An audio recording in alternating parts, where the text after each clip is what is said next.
কিন্তু মাইরিকু কেমন বড় মাইর হয়েছে রে বড় মাইর হয়েছে ভাই কন্ট্রোল দিবার মতো না বেতালা মানুষ আর মানুষ দেখো মাইর হয়েছে দেখো তাই বেতালা মাইর হয়েছে মাইরের মাইরি লাল লোকে লদি নালা কয়েক কুইন্টাল রক্ত মানে নিতে রালি বুঝা দেখো চাক্কা চাক্কা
আমি কমিটির যারা যারা ভলান্টিয়ার আছেন তাদেরকে অনুরোধ করছি অতিরিক্ত আমার কমিটির অফিসের সামনে দেখা করার জন্য।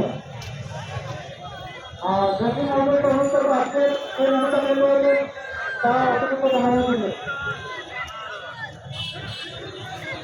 যে বিজয়ী হয়েছে সেই বিজয়ী যে মেলাটা মেট করেছেন উনি হলেন নম্বর 14 জাতি নম্বর 14 জাতি নম্বর 14 আপনি একটু আমাদের ঘোড়ার সামনে চলে যান। আমাদের ক্লাবের সভাপতি আপনার হাতে নেবেন আপনার মেনে চলে এবং আমাদের যারা ভলান্টিয়ার আছেন অতিরিক্ত আমাদের কমিটির সামনে যাওয়ার জন্য অনুরোধ করছি।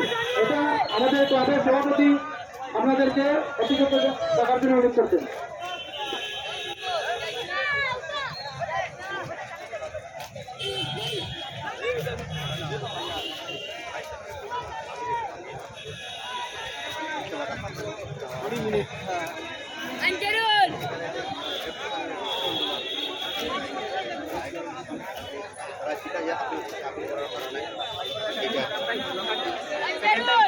ফাউল হয়েছে আমরা ইয়েলো কার্ড দিয়ে তাদের রেড কার্ড দিয়ে আমরা মাঠে বাধ্য হয়েছি ওকে রেড কার্ড আমরা তারপর তারা সবাই উত্তেজনাপূর্বক খেলা খেলছে এর জন্য তারা বলছে যে যদি এইখানে আমরা খেলা খেলি আমরা 2 গোলে হেরিয়ে আছি আরো বিশৃঙ্খলা সৃষ্টি হতে পারে। ওরা 2 গোলে হেরে গেছে 2 গোলে অলরেডি পিছিয়ে আছে।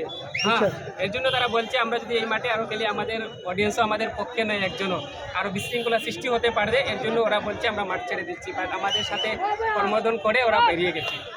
আপনি যে কার্ডটি দিয়েছেন এই কার্ডটি ফুটবল রুলের ভিতরে আমরা বলছি রিভিউ আছে আপনাদের লাইভ আছে আপনারা যদি রিভিউ করেন আপনারা দেখতে পাবেন।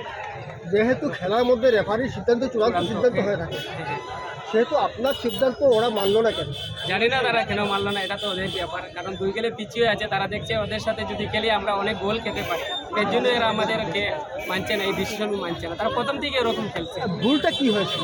ভুলটা তো প্লেয়ারের হয়েছে ফাউল করেছে আমরা ইয়েলো কার্ড দিয়েছি রেড কার্ড করেছি এর জন্য তারা ডিসিশন মানছে না মেনে নিচ্ছে কিন্তু একজন প্লেয়ার মানছে না বাকি সবাই মেনে নিয়েছে। আপনার যারা সহকারী রেফারি রয়েছেন ওদের আচ্ছা দেখলাম মানে খেলার সময়টা পেরিয়ে গেছে আপনি খেলার সময় পেরিয়ে গেছে না সময় এখনো আছে তারা ম্যাচ ছেড়ে চলে গেছে এর জন্য আমরা খেলার সময় তারা চলে গেছে মাঠ ছেড়ে চলে গেছে এর জন্য আমরা খেলাটা তো আপনি বিজয়ী কাকে ঘোষণা করেছেন? আমরা আজকের RDX রাজঘাট দলকে আমরা বিজয়ী বলে ঘোষণা করা হয়। 2 গোলে যেহেতু তারা এগিয়ে আছে এর জন্য ওদেরকে আমরা বিজয় বলি। দাদা আপনার নাম? আমার নাম সালে আকরাম। আমি তারা বহুত মাঝে মাঝে কথাবার্তা বলে আমরা কমিটির কাছ থেকে জানবো যে আজকে যে যে মতামত আপনারা কি দিচ্ছেন। তো কমিটির লোক। আপনার মতামত? আমার মতো প্রথম দেখতে ওরা একটু ভালো খেলছে। তারপরে ওদেরকে আমরা হাত টেনে আনিয়ে পার্সোনালি এখানে অফিস রুমে আনিয়ে আমি ডেকে ওদেরকে আমি বুঝিয়ে দিলাম যে আপনারা একটু মাথা ঠান্ডা করে খেলেন, অযথা মাথা গরম করলে তো লাভ হবে না, মাথাটা ভালো করে খেলো। আমি নিজের তরফ থেকে কমিটি থেকে আমি ওদেরকে রিকোয়েস্ট করি।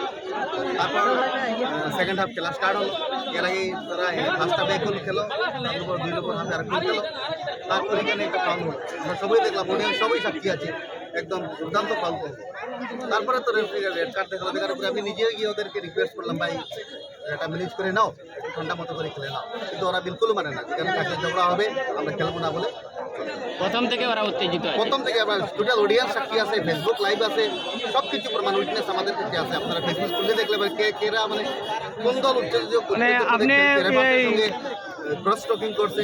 তো আমাদের এখানে মেইন নিয়ম হলো কমিটি আর রেফার্সের চূড়ান্ত সিদ্ধান্ত, এটা ওরাই ডিসিশন নেবে, লিগেলি নেবে, আর ওটাই চূড়ান্ত। কমিটি এবং রেফারির সিদ্ধান্ত যদি আমার সেই খেলাটাকে ইচ্ছে করে কমিটিও করতে পারে। কমিটি তো আমরা ওদেরকে চান্স দিয়েছি, ওরা চান্স নেয়নি। রিকোয়েস্ট হাফ টাইমে অনেকবার আমরা 4-5 জন ওদেরকে রিকোয়েস্ট করেছি, মাথাটা ঠান্ডা করে খেলো, খেলাটা একদিকে চালিয়ে যাও। কিন্তু ওদেরকে মিসবিহেভিয়ারের জন্য